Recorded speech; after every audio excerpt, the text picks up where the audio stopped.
All right. Well, this week on the Rock and Roll Ghost podcast, we've got filmmaker Carlos Gutierrez, whose new film or your debut feature is Locked In, with a really cool cast. Mena Suvari, Jeff Fahey. I mean, if you don't know who Jeff Fahey is, I mean, it's like leave the building. Yeah, go to IMDb and start watching his stuff. Costas Mandylor and Bruno Bichir. How are you doing today, Carlos? I'm doing great, Brett. It's been a busy week of promoting the film. The film went out in theaters and VOD last week on Friday, May 7th. So it's been fun. Great. Well, I watched the film last night, and you never know when you're not aware of someone, you never know what you're gonna walk into sometimes. And I gotta say, it's always nice to have a real good surprise and enjoying a film when you're not sure of, necessarily of somebody's past work. You know what I'm saying? Right. And I really enjoyed your film. I thought it looked spectacular. It had a real confidence in how it was filmed. It was actually very tense. I mean, I've seen, I'm sure you had a tight schedule. I'm sure you had a tight budget. Yeah. But it really was done exceptionally well. And I think that probably has something to do with all of your previous work in commercials and stuff. You probably knew how to shoot quickly and carefully. How do you feel the making of the film went for you? Listen, first of all, I appreciate all those comments. I mean, that's great to hear that, you felt all the things that I wanted you to feel, both emotionally and also just in the visuals, because like you said, I've been doing this for quite a while as a commercial and short filmmaker. Commercials are great training. I always say for having, sorry about that. That's okay. I'll start over. Commercials and short films are great training for, anything you're going to do in features, because, with commercials, you got clients and people looking over your shoulder all the time. And so you have to be very precise and surgeon-like in what your shots are and what you need. So, right. When I storyboard a film, I over storyboard, because I know when push comes to shove, we got, 1 hour left in the day, sun's falling. You got to know which shots are going to be the ones you cannot live without. And that's a big part of it. Right. What was the schedule like for shooting? It was about 19 days. Yeah. I've been talking to a lot of this since I've been interviewing people for a long time, but since I've been doing this portion of, I used to have a website and all that stuff, but since I've been doing this Zoom thing, I've been talking to a lot of people that have done a lot of movies in less than a month. And it's kind of incredible that, you can get what you get in that short of time. Oh yeah. It's becoming the norm. It's becoming the norm too, which is, I reserve comment if it's good or bad, but in sense of like, it puts a huge time crunch on the team. Yeah. And, the way you hear about filmmakers that we all admire in the past is, they had oodles of time, they could do rehearsals. They didn't like the way the takes turned out that day. They just go back and shoot it again the next day. And nowadays, I'll tell you, most of my friends who I talk to who are doing films like this or bigger, they all tell me the time crunch doesn't change. You just have more days. But the time crunch in sense of how much you have to get accomplished in one day is getting aggressive, Yeah. So is the key, is one of the biggest keys having a cinematographer whose crew can set up and break down and move on? Technology has been the biggest, driving factor here, because, film lighting used to take a lot longer, and you have to light more to capture more on camera. Now with these cameras that have complete light sensitivity greater than almost the human eye, they can basically capture something with almost little to no lighting. So what that does is it speeds up the process of the day-to-day. But what I try and implore with my cinematographers is always like, listen, we got to pretend like we're shooting on film. There was the old thing about film that when you would hear the film running through the camera, it sounded like an ATM. So You know, you knew money is getting spent and burnt, so you didn't leave it, you know, just running and running and running. So, you know, it is something that's changed, and I think that's what we're going to see for the future, unless, you know, something goes back to film, which I don't see happening. No. I mean, there's the outliers like Nolan and stuff, but he can afford to. Tarantino, GTA, yeah, but that's about it. I don't even know if Spielberg films with film anymore. I think he might occasionally dabble in it, you know, for one film, but yeah, I'm sure he's. I mean, I don't know. I don't know if Scorsese does it either. I mean, you know, I think Scorsese made a full blown just kind of have to, yeah. Well, you know, his schedules are like 100-day schedules, and he's shooting 3.5-hour movies. Yeah. That's not a lot of time. Let me tell you. Well, I think it also has to do with the fact that, you know, his films are in kind of a, you know, you would say P.T. Anderson too, but are in a schedule where they cost a lot of money to make, and so anything you can save on probably. But let's not get on to the masters. Of course. They get enough talk. Where did the concept? Because you wrote it, you produced it, and you directed it. Where did the concept come to? How did you come about with the idea for the film, and how long did it take you to actually go through however many drafts till you got to the shooting script? Well, to answer that last question, I think we did approximately somewhere in the neighborhood of 10 to 12 drafts, and it went through a lot of versions. So the first version was what I call the Tony Scott version, right? So I wrote this film as a kind of Tony Scott homage, right? Like it was this big, brawny, woman caught in the middle of this incredibly tense heist situation. And the biggest change that we made from that version to the version you see today is that we scaled everything down. So, you know, there was an opening heist that was, you know, on par with, you know, any Tony Scott movie, explosion, you know, multiple people shooting at the same time. And as you see it now in the film, it's a very much more realistic, much more grounded kind of heist. And so the reason for that was very simple, because I knew I was going to direct it. Once I took off the hat of like just a writer and I said, okay, I want to write and direct this film, things changed. Another big change that we had was that we made Mena's character Maggie have a older daughter, teenage daughter, versus a 6-year-old boy. Originally, it was a 6-year-old boy she was protecting. Very much I was stealing from, you know, Aliens. I love Aliens, you know, and, you know, Ripley's character of protecting the little girl, you know, and you know, she's this very innocent, almost doesn't talk kind of person. But then and this goes for all the writers, you know, sometimes producers give these amazing notes. And one of them was, hey, have you guys thought about changing the little boy to an older girl? And the reason was, you're going to get more out of it. You're going to get more mileage out of that relationship on camera. And they were right, you know? Yeah. And you get her involved too in the action, and instead of just being like a 6-year-old just hiding in the corners.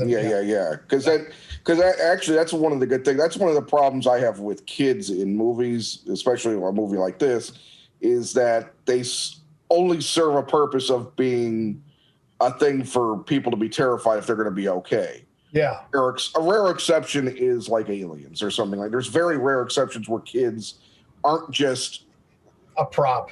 Or some kind of emotional stake, but with nothing else to do besides being right. And then it just becomes annoying, because like I saw a movie recently where some kid was just, you know, just crying the whole time. I just wanted somebody to just shut the kid up. Oh yeah, and then you lose the audience, because the audience wants to care about the main character, but if the main character is distracted, now what's happening? The audience is also distracted. So I wanted to give Taryn, played by Jasper Polish, something to do. I wanted her to have something to do in every scene. She wasn't just going to be sitting around, you know, wondering what mom was going to do next. Like, she had to make her own choices. Some don't work out, some do.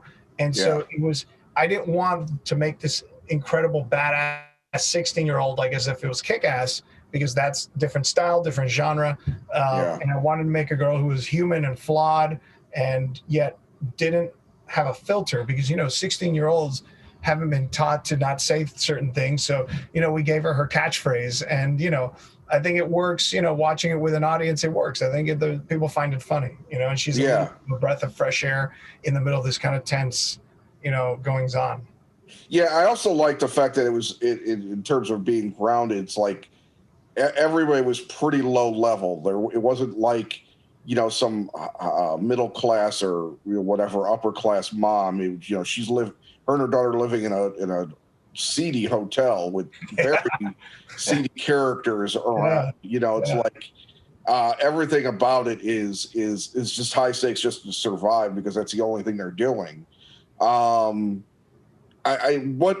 kind of prompted you to go for, I guess, that angle? The blue collar angle. I think it was more research. I mean, if the one thing I can tell writers, even if you're writing a genre film, do research, because it will at some point percolate and influence you to do what the kind of film is you're trying to make. So for me, I wanted to make a grounded film that I was going to write and direct. The more research I did about who ran self-storages, who were the employees at self-storages, the more you realized, okay, the more urban or the more kind of like desolate these places are, these are people that are living hand to mouth, paycheck to paycheck, in some cases doing the motel life, like Maggie's character, just like Mena's character in Locked In, that, she can barely make ends meet. And then you find out there's this, absent husband situation. And so the feeling that I wanted you to have as the film built up was that the walls are closing in on her, and she has to make this choice for her family and for no other reason. Yeah. And one of the things I think you handled well was, sometimes, I mean, it's a movie, so the main character, that Mena plays has to kind of keep going. But, the interesting thing is just how she's able to navigate between the two jewel thieves, that Jeff and Manny Perez, right, is the other. Correct. Yeah. Correct. Who I had never seen in it. Well, if I'd seen him in something, I don't remember him, but I remember him now, which was really cool. Because the cast is a lot of people you've seen in other things, Right. So Jasper, I hadn't seen in anything, but in fact, I was surprised Jasper ended up being a girl. I've never seen a female Jasper before. But, like, both of them have their different ways of handling things. Obviously, you start out at the beginning showing how just absolutely ruthless and pointless Jeff Fahey's character is it's not even a spoiler. The first instance, he shoots, a hostage. So he has no problem doing anything to anyone as it goes on. Right. Show. That's an immediate distinction I wanted to have in the first scene is, the Michael Mann says character is action, right? Yeah. And he's, his movies, who I'm a big fan of, Michael Mann's movies are movies that have sometimes very little dialogue or unintelligible dialogue because he doesn't care. He really wants you to be focused on what the characters are doing, not so much what they're saying as a plot device. And so just from that first outset, you hear Manny tell him, don't shoot. And then Jeff just does what he wants, Jeff's character, right. Mel. And so it was interesting because talking to both of them, they became buddies over the film because they really had to hang out. I said, guys, you're a pair of thieves that have gone to prison together. You met a long time ago, and you're completely different animals because you got separated at one point in your lives and are now back together pulling these big jobs. Yeah. And I really wanted them to both feel that they were different. So Jeff actually was the one who suggested, why don't I pull back on some of my dialogue? Because I'm kind of at the point where he's so good at selling things. He's like the used car salesman, Manny's character. And Jeff's character just, he's the executioner. He's the hangman, Yeah. Well, it almost felt like Manny's character, like, if you really start thinking about it, probably had a semi-decent upbringing, but just went in a wrong direction. And like, I guess I don't have anywhere else to go now. I'm ex-con. It's like, because he does have like some sort of moral sense. He does. He has this, and we talked about that. There's a backstory. There's a backstory to both. Really, almost everyone has a backstory except Mel.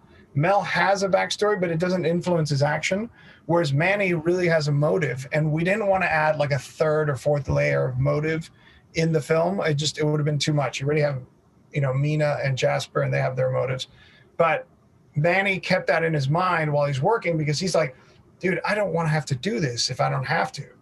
Right. And so a lot of that was Manny's ability to act that out without saying it, right? Right. And that was conversations. I gave each of the actors bios to study and really know and understand. And if they had issues with the bio, they'd come and talk to me and say, hey, I don't know if this makes sense for the way I was thinking of the character. So, but I wanted them to each have a contextualization of where they came from. And that's why there's even that little, you know, whether you catch it or not in the film is fine.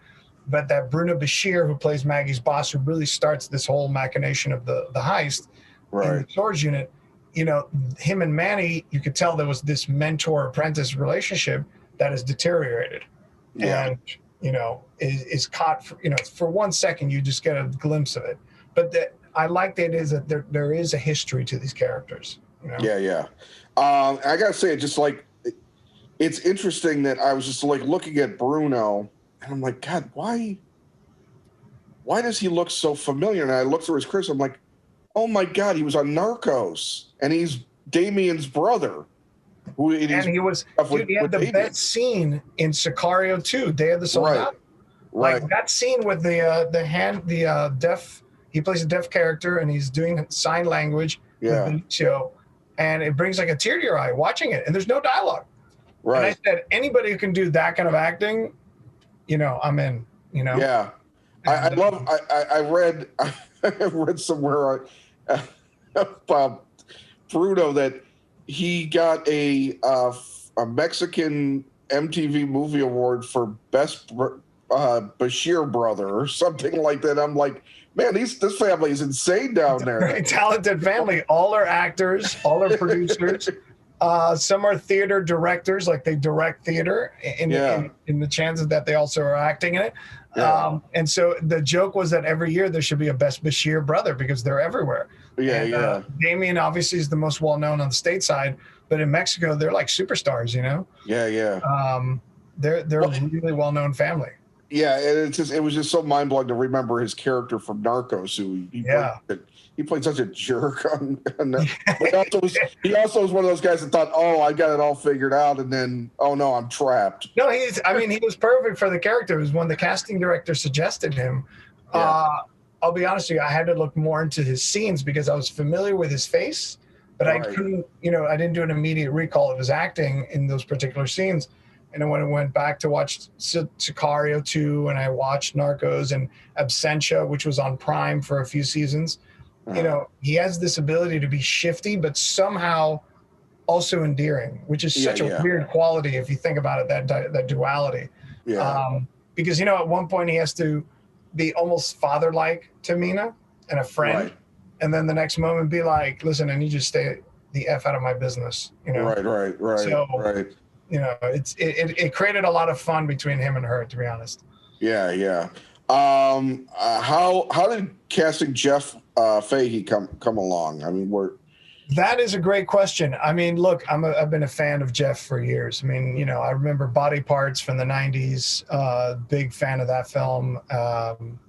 And, you know, I just, you know, love Jeff's presence, his amazing presence. And the funny part was, you know, when the casting director and producers brought him as an option, I think they were wondering if I knew who he was. I said, are you kidding me? Like, Jeff? Yeah. Perfect. That's perfect.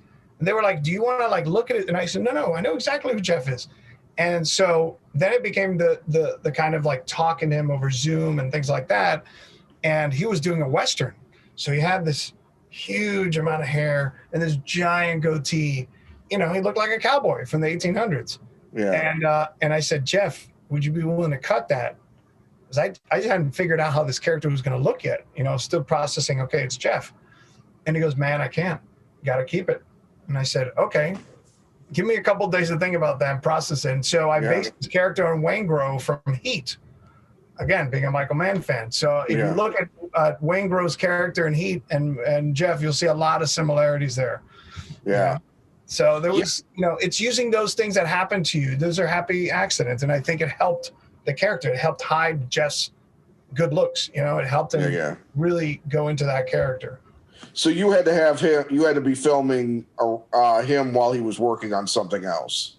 Well, he had just wrapped it and he wanted to make sure, you know, sometimes they have to keep things for a couple of weeks. Right. I get you. Because if there's any reshoots or things like that. And so Jeff is a professional, man. I got to just tell Yeah. you, shout out to everybody, including Jeff, who just came with their A game ready to play. And, we talked a lot about the films that he had worked on and his experiences, but, kudos to him because he's, how many actors say, get rid of some of my dialogue. I'm happy to not have dialogue, but you can tell in the quiet scenes, you're honed in on him, even though somebody else is talking. Yeah, the interesting thing about his character is that even though he's a complete psycho, he's not stupid. Mm-hmm. He's always reading people. He's reading people while Manny's character might be trying to sell people instead of actually paying attention to what they might exactly the point. Yeah. Right. Yeah, because he doesn't not catch anything. I mean, well, occasionally he did screw up, but yeah. That was in the heat of being angry. Yeah. And then another throwback, even though I mean Jeff and they've been working for, but Costas Mandylor, who I've been seeing pop up recently in things, he was very surprising because honestly, when he was around, when he first started out, there was that era of every film generation has an era of good-looking guys that maybe aren't showing off exactly what they have, or maybe they need time to get seasoned, what have you. But I remember him from back in Mobsters and stuff. Of course. Between Christian Slater and Rico was in that, and it was a good-looking guy's movie. Right. And so he kind of, I think, got a little lost and probably taken in by the fact that he was a good-looking guy, and then developed, or sought out, more character parts. But he was very surprising too, and especially because I didn't expect him to go the way he did either. Oh, that's good. That's good to hear. Which is a spoiler, so that's why I'm. Costas was a lot of fun to work with. I got to tell you, he's a ball of energy. He likes to improvise, and you hear this all the time. Different actors have different methods. Some are completely on book, and some just want to just let it ride on every take. And I said, look, you can do whatever you want every take, as long as it doesn't throw off what we have with the framing and the camera work. Yeah. So for me, with Costas, what I came up with was, look, let's use that. You are a guy, you have the most difficult role in the film. And spoiler alert here, but you're playing a cop who starts off undercover, who the audience sees as a regular customer, who then turns out to be a cop, who then turns out to be a corrupt cop. Yeah. So it was this kind of multi-layered approach. And I said, look, you just got to take every scene for what it is and play it straight, because if you try and indicate or do anything, it's going to F it up. It's not going to work. The audience will catch on to it. So for me, it wasn't like you're not supposed to be suspicious when he shows up and, quote unquote, saves the day. But there is a level of you have to believe what he's saying, because if you were in Maggie's position, what else would you be able to do? You'd have to try, right? Right. So that was a big part of the discussion we had. I said, listen, I don't want to put the onus on you, but this is a really difficult part. So he came to play, he was ready to go, and I think he delivered. Yeah, definitely. How was casting overall? How long did the casting process take? Did you have certain people in mind? I'm not asking you to name names because nobody ever wants to do this. Sure. The casting process, started with the lead, absolutely, and we went through, a pretty long process, I would say, where we had people interested, and for some reason or another, things didn't just work out. And I think, when we settled on Mena and we had Mena selected and she met with me, I think we both understood that it was the right choice. It was the right fit. She understood it was my feature film debut, but she also understood I had a lot of experience and that I was going to trust her. I said, look, I'm not going to make you do 100 takes just for, fun. I'm going to look very clearly at what I need, and I'm going to show you the storyboards, and we're going to go through it. And I'm going to expect you to show up ready to rock because, she's got 20 years experience working as an actress. And so she brings that level of expertise. And really, if you read the script, she is the character. I mean, you read it, it's like, boom, she inhabited that character perfectly. Yeah.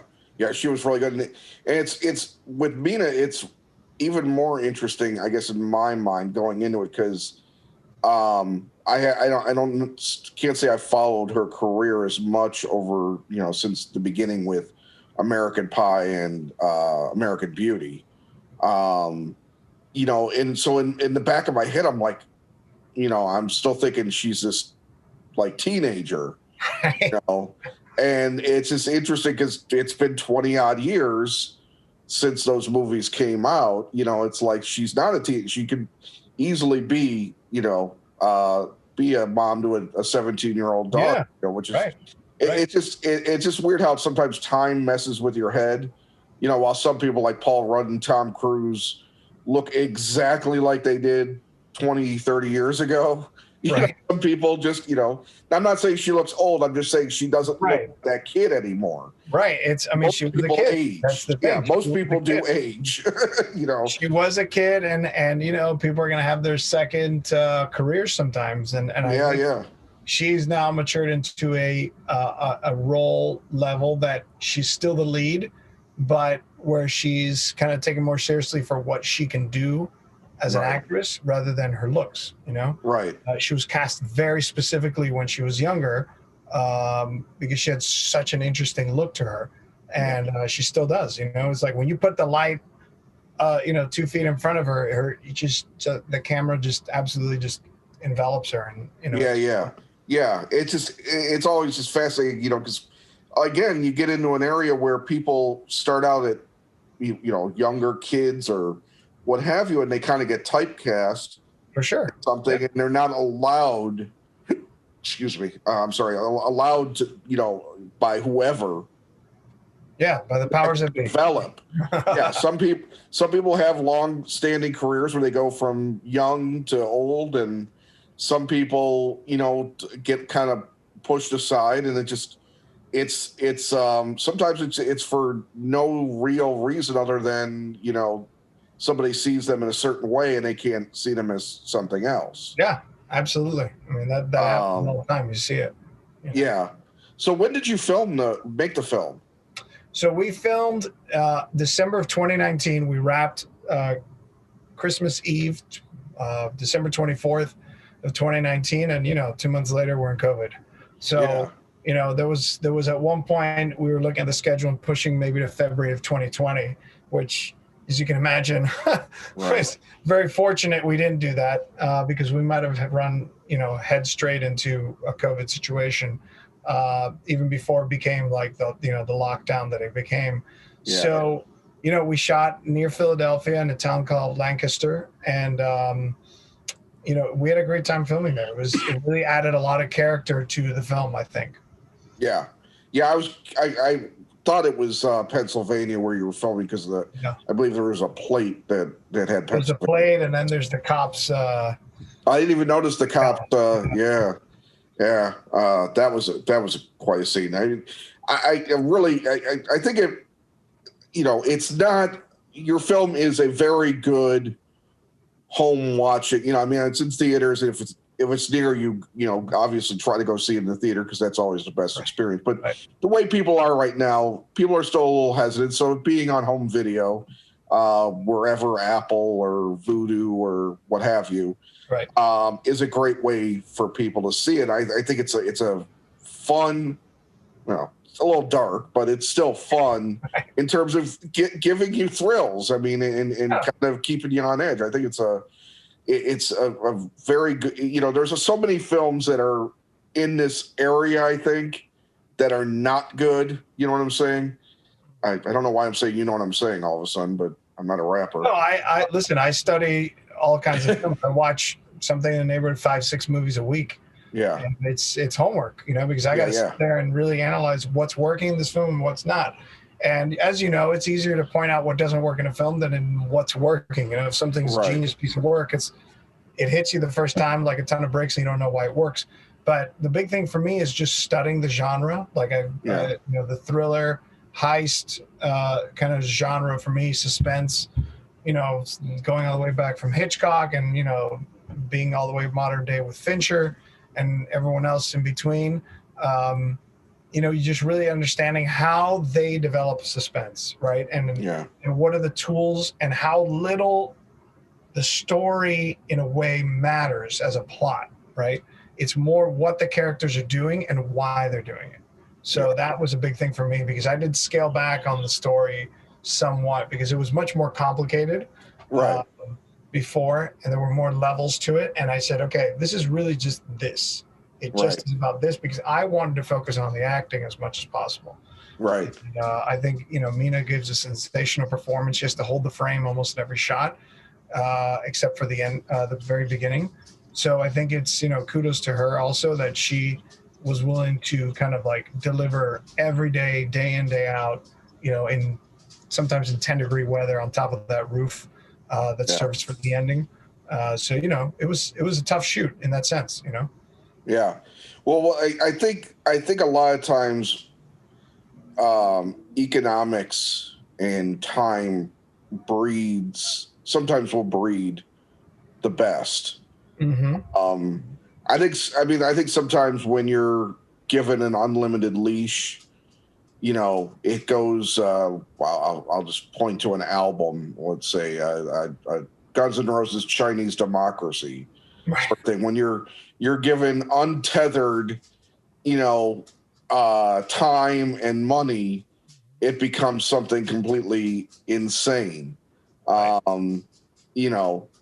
A good example of that, though, is something like Apocalypse Now, where he was given way too much of a leeway, but it still stands as far as I'm concerned, the most genius film I ever made. I struggled for years with what film is my favorite. And I went back and forth between that one won, huh? Yeah, and it went back and forth between The Godfather, which I think is the most perfect film, right, to Star Wars, which was the film that inspired me to love films, to like Blade Runner. But I think I ended up picking Apocalypse Now because of its just absolute batshit craziness and the fact that it still means something.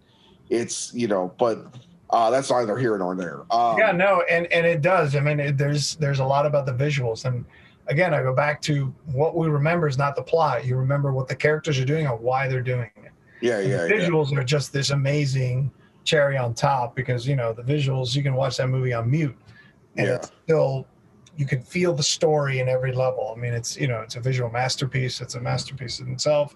Yeah.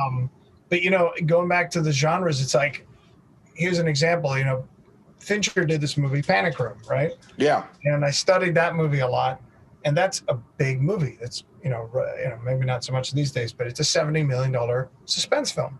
Yeah. And the way you look at it is on the paper, where's that, you go, where's that money being spent? Well, what he did is he recreated the inside of a giant townhouse in New York so that he could put the camera wherever he wanted to get the shots he wanted to.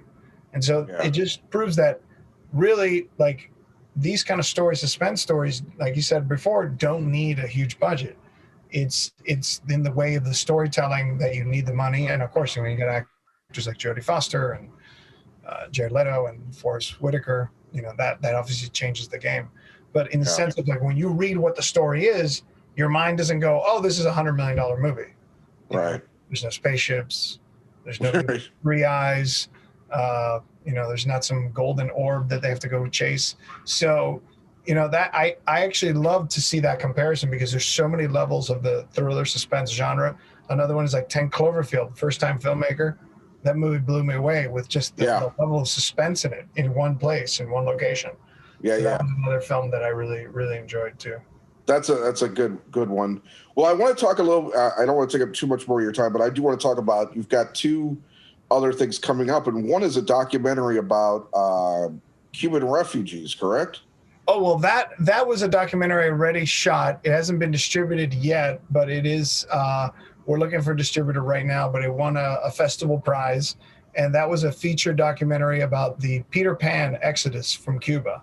So, little context: my parents are both Cuban immigrants, and growing up, I heard these stories about the largest exodus in world history, which was these kids. It was 14,000 kids were basically helped out of their country in Cuba when it was under crisis during the Cuban Revolution, and they were basically repatriated to the U.S.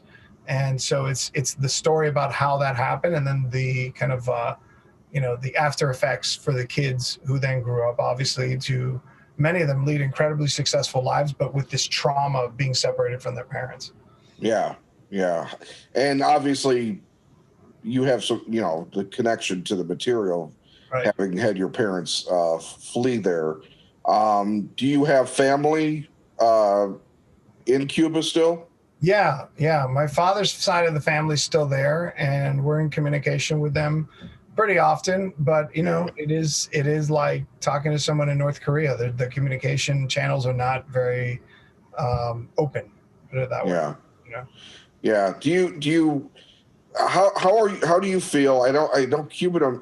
There's a large contingent of Cuban Americans that are very anti dealing with the Castro. Well, obviously the other Castro brothers. Yeah, the regime itself, right? But the regime itself, dealing with them at all to opening up. Obama had started the channels to hopefully getting, something moving there, and then Trump kind of shut it down. Where do you and your family side with, trying to open up those communications more in the hopes of maybe getting Cuba to be in a better place where the people have more freedom? Yeah, I mean, listen, it's a very dicey, very slippery slope to talk about it, because it affects people personally and familial wise. It's we've torn families apart. My family was torn apart, both on both sides of my parents' side. And the way we look at it now, looking forward, a new generation wants to normalize things. We want to see normalization. We want to go see where our relatives came from. Mm-hmm. Imagine Italian immigrants not being able to go to Italy to see where their parents came from because the government says they're not welcome. So in that sense, we want as much of Cuba to be open, both artistically, culturally, economically as possible, to allow them, the Cubans who live on the island, to be free 100%. Yeah. Up until recently, there was no such thing as Wi-Fi in the island. I mean, it was like basically restricted to tourist hotels and Wi-Fi bars. Mm-hmm. So that's been a big change. Additionally, I would say, if the human rights situation in Cuba improves, there's definitely complete room for us to complete normalize situation there. But as you know, it's at a standstill right now because of that. That is pretty much one of the number one reasons why the two countries cannot come to an accord. And it's unfortunate. Really. It is, because there's so much that people can learn down there, number one, but it just opening it up. I think as we saw with a country like Vietnam, when they kind of opened up, mm-hmm. Even though they're still a communist country, but right. they work on this weird system where they have, one of my favorite people was Anthony Bourdain, and he went to Cuba, in fact, but it's a great episode. Yeah, he charted the change in Vietnam from when he first started doing TV to the last time he went there. And Vietnam has got, like Saigon, or whatever it's called now, has got a whole, capitalist kind of ideal, despite being still communist. Right. And there has been more opportunities. While, the country has stayed a lot the same, there's been more opportunities for them. And that I don't necessarily know if that's a good or a bad thing, a model for Cuba or not, but the country needs, to open up to the modern times. I mean, for sure. I mean, it's inevitable. It has to happen over time. Yeah. Politics, is a big part of it. Let's just, say it that way. Yeah. In Vietnam, there was no politics about allowing Vietnam to just be on their own. It was just like, okay, let them do their thing. They're now the country they want to be. Yeah. So, it is, culturally, from a arts and culture standpoint, there's nothing I would love more than to go to Cuba and show my film and participate with them. And, I'm friends with a lot of Cuban filmmakers who've left Cuba and are still free to go back and forth. And so, we talk a lot about it, and it's something that we all look forward to doing, hopefully in the near future. Yeah. Is that something that, are you able, because your parents left, but you weren't born there? No. So I am U.S. born and bred and basically considered completely a U.S. citizen. I have from the government standpoint in Cuba, I have no ties to them because I don't have a passport. I don't, I can't apply for one. I think there's something I would have to move there for a certain amount of time. And, right. So there's that. But as an American, I don't know how the laws are right now with traveling. I'd honestly have to check because it's, like you said, it's flip-flopped a lot in the last few years. And yeah. I know from speaking to someone in production who wanted to do some productions down there that it's become very, very difficult if you're an American. Really? Okay. Yeah. It's become difficult. That's unfortunate. So you're looking for a distributor now for it? Yeah, we're looking for a distributor now. We have some very good offers on the table, and hopefully it'll be available very soon. Okay, excellent. Yeah. And then you're working on a new film now, correct? There were 2 different titles, so I'm not sure what it's called. Yeah, one is called Stay Safe. So that film is right now, we're in pre-production, kind of soft pre-production, as they say. And so we are kind of doing the final casting.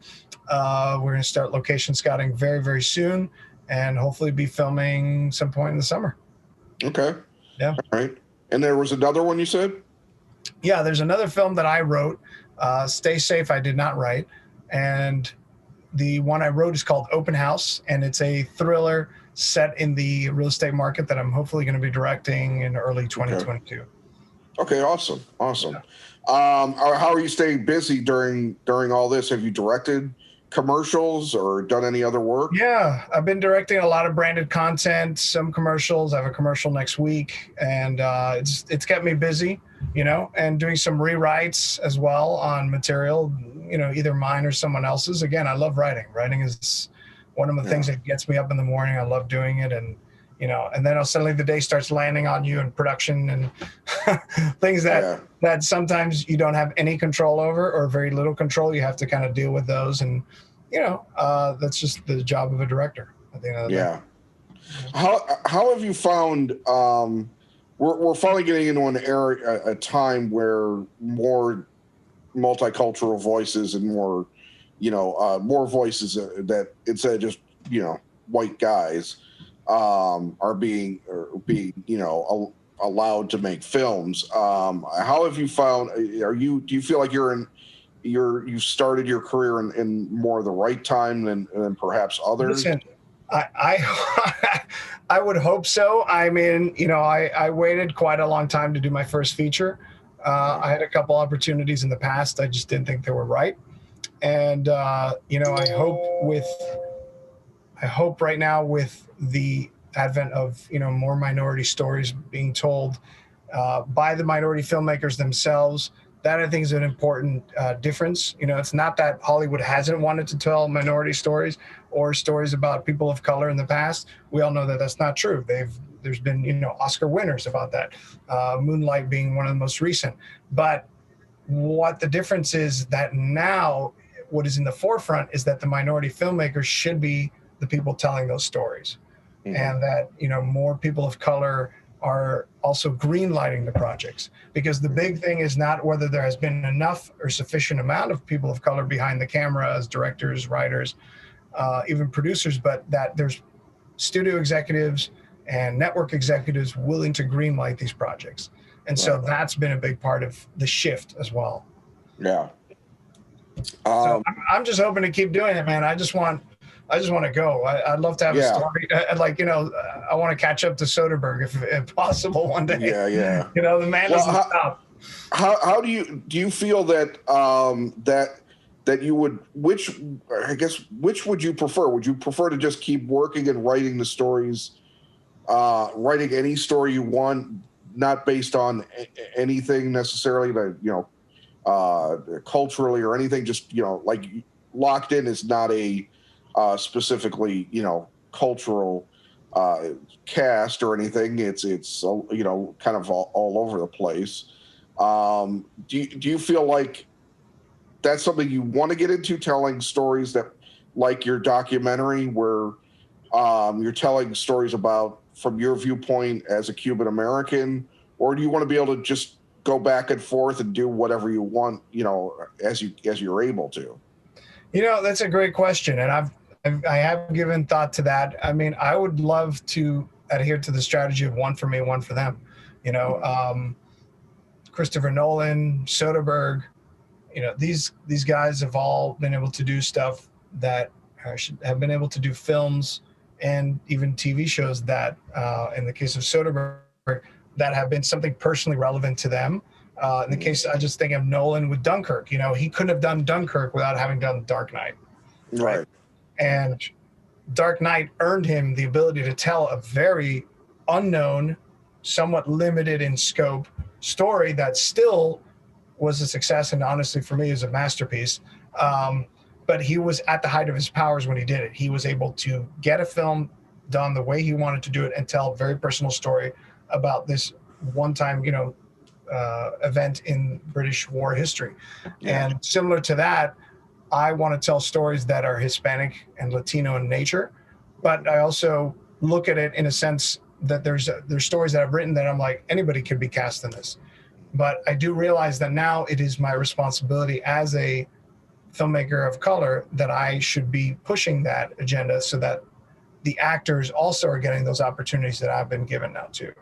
Right, so right. I think it's, best person for the job wins. And that's always been my approach. Excellent. I'm trying to think of a final question here.